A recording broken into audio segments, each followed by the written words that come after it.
Welcome back. The NBA season has begun, and tonight we thought we would chat with the most unsung, really good player from this area, David Lee. When you think of Chaminade greats, you think Brad Beal and Jason Tatum. But only one of the three is an All-Star and an NBA champion.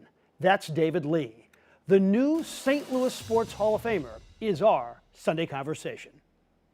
When did you first know you had a chance to make a living playing basketball? That's a great question. I'd say towards freshman, sophomore year of high school, you start to see as you're one of the top players in the country, but there's still such a path that you don't realize this as a 16-year-old, but such a path to go from high school to college and succeed in college, then make it to the NBA. So it was a longer road than I thought it would be. I was hoping I'd go to 1 or 2 years of college and then go to the NBA, but all turned out well. But kind of around the high school years, I started to have an idea I had a chance. Now, as skilled as you were with your all-around game, let's face it, the first thing people think of with David Lee is your vertical jump.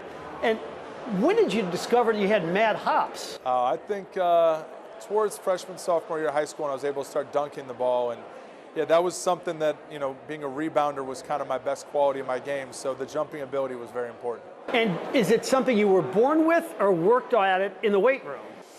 I think it was more born with. I can't say that I did too much to develop that other than do a little weightlifting, but I don't think that helps. I think you either kind of can jump or you can't. So you blew up in your final year with the Knicks. It was 20, 11, and 4, shot 54% from the field. How do you remember that season? Because you went from a good player to a star. Right, thank you. So I had a chance to sign a small extension with the Knicks or kind of play out my final year to get a bigger deal, and I sort of took a bet on myself and said, I'm going to put everything into this last year here with the Knicks, hopefully stay with the Knicks, but if I don't, I'll go elsewhere and I'll have a much better chance of getting a big contract, and just really dedicated myself in the summer leading up to that, and had one of my best seasons of my career. And what did Drew Hanlon mean to you in your development? So Drew started working with me about 2 years prior to that, but really brought kind of a scientific approach to the game of using a lot of the analytics, a lot of game tape from the games of the previous season,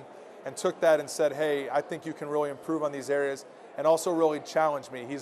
At the time, he'll be the first to tell you, he was a very cocky kid, really trying to earn his way, but we got along great, and challenged me and Brad Beal kind of from the start, were his first two guys that he worked with consistently. And now, you see the work that he's done with other guys, and he's just an incredible success story, and I know he's meant a lot to my career. So you played in the NBA Finals, obviously the highest level, but I'm wondering in terms of just sheer competitiveness, how that compares when you're at Chaminade playing against CBC and DeSmet. Yeah, it's, those team rivalries in high school and college are something that I don't think you really get in the NBA. There are obviously our rivalries. We had some great ones, the Warriors versus the Clippers when they had Chris Paul and Blake Griffin and DeAndre Jordan. But I think really those local rivalries, high school, then when you go off to college, those conference rivalries and March Madness, it's tough to compete with that, and it's all really special steps along the journey. And what does this honor mean to you? It means a lot.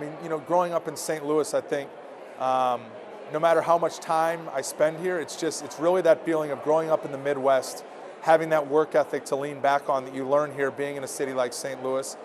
Me growing up looking at a guy like Larry Hughes and saying, wow, I went to his camp and he made it, so maybe I have a chance. I hope that me making it gave a guy like a Brad Beal or Jason Tatum can say, wow, Larry and David made it, I think we have a chance now. So it's really giving back to your hometown, and I think it's really special to be recognized for that. And then finally, how would you like to be remembered in St. Louis? I just think as a hard worker and somebody that really enjoyed their time here and somebody that contributed to the overall basketball landscape in St. Louis. I think that takes kind of a team effort, but now I really think on a national level, when you hear, wow, there's a great player coming out of St. Louis, people don't say, oh, St. Louis, they say, oh, St. Louis, there's been a lot of great players that have come out of there, and I'm glad to be a small part of that.